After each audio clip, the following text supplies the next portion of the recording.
Today we have this 1946 Remington vintage desktop typewriter. I'm going to show you how to use the functions and make sure they all work.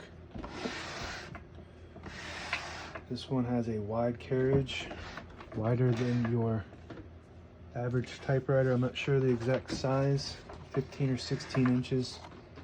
I'm going to load this paper. This moves so you can guide your paper wherever you want, but I like it right on the edge.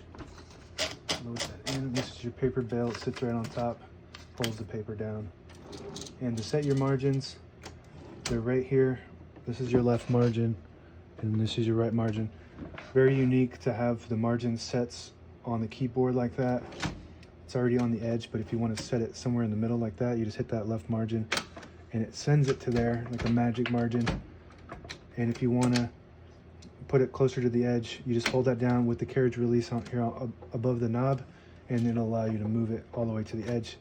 And now it's at the 0 mark, and this right one is already set towards the end of the paper, but if you want to move it, it's the same concept. You hold down that and then you can move it all the way to the end if you want, or you can just bring it back to the edge of the paper where I like to have it.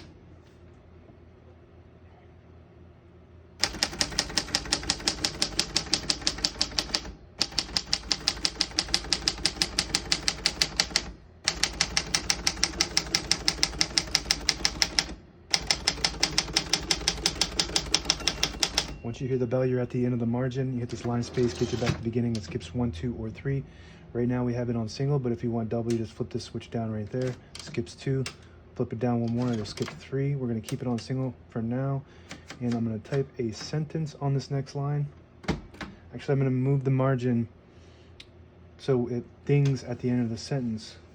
So we're going to move the margin to about right there. And you just push that down and it'll send it to that spot, and that's where I want the bell to ding when I get to the end of the sentence.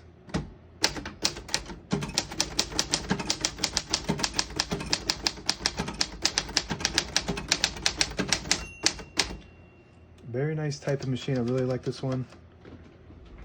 Very unique typewriter. People love these keys, by the way. They're very popular. People cut them off and sell them as jewelry or whatever, I don't know. And that print looks really good. This one actually has some custom keys on it. It's got a Fahrenheit degree key. It's got fractions 2, 3, and 4, which goes high or low on underneath.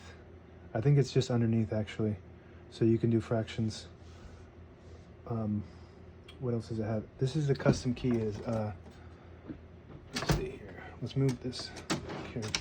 All right, we'll get to that, but I'm going to pull the paper out by flipping this switch down, and that unlocks the rollers underneath the platen, allowing you to pull the paper out easy or load thicker paper like carbon copy or cardstock. Make sure you put that back before you load the next page, or else it won't load correctly. You got a shift on each side and a shift lock on each side as well. To clear that, you just hit that shift button again and it clears it. Backspace on the top left here works great. Tab function. So you set your tabs so the carriage stops at that spot you set it at. We're going to set one right here. Hit the set button right there, and then this is like a space bar tab button. You just hit that and it'll stop at that spot that you set it. To clear it, there's a clear button. You just clear it, and now it shouldn't have any. I like to have one somewhere in the middle, so that way if this gets hit accidentally, it doesn't go slamming all the way to the end of the carriage, causing wear and tear on your typewriter. To pop the hood open, you just, from the back, you just flip it up like that and it unlocks it.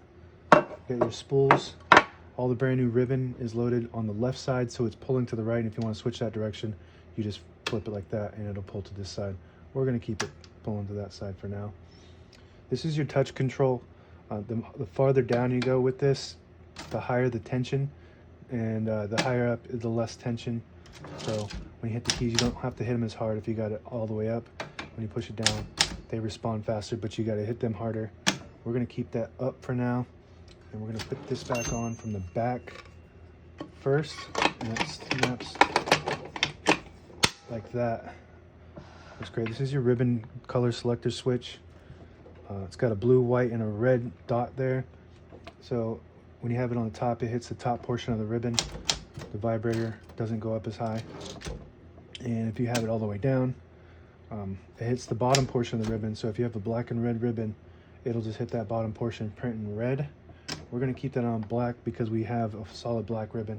And you might have noticed that at times I've gotten to the end of the margin here and it'll lock the keys up. Won't allow you to type. So if you hit that margin release right here, it'll allow you to type past that lock, and that works good. This is a pretty cool feature that a lot of Remingtons have, is if you pull this up on each side, this one on this side too, you pull that up and this will pop right out. This is your platen. So you can get under there and clean underneath there easily. Sometimes a lot of debris gets, and you just gotta kind of finesse that back in there and push it down. Push that down on that side, and then you're back to normal. This lever, if you push it forward, it disables your spacing mechanism. You flip it back, and each one of those clicks is a space, and this spins the platen without spinning the gear when you push that in. I'm going to flip that back up to single space, and I'm going to show you that custom key. This is a Celsius or a degree symbol with a comma, and at some point no, that's not the custom one. This custom one doesn't have a marker on it. So this custom one is actually a fraction 2 and a comma. And you can see how somebody custom put on the key on that if you look closely. That's pretty cool. So that is about it. Now available on eBay or Etsy. Search Brooksaw Antiques.